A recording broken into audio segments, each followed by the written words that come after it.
Ce qui est quand même frappant, c'est à quel point cette histoire de plan de relance ça a disparu du débat. Enfin, tout le monde veut on a l'impression que tout le monde veut l'enterrer, passer à autre chose. Donc c'est un peu ce cycle.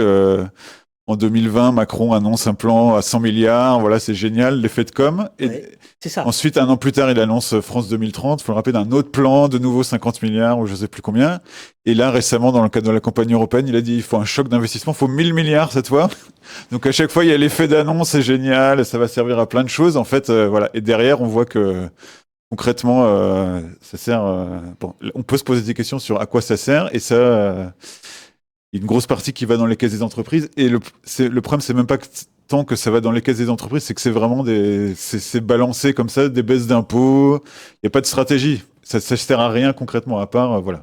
Et les aides à l'emploi, les aides à l'apprentissage, c'est un peu ça. Ça crée des effets d'aubaine où c'est impossible de mesurer si effectivement les entreprises n'auraient pas pu embaucher par ailleurs. Ce qu'on voit, c'est que les secteurs qui ont le moins bénéficié du plan de relance, c'est ceux qui sont le plus impactés par l'austérité budgétaire actuelle.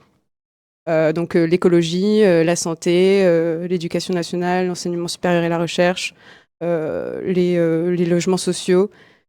C'est ces secteurs-là qui vont être les plus impactés. Et c'est comme on le montre dans nos camemberts, là, et ben, ils ont très peu bénéficié, voire pas du tout, du plan de relance.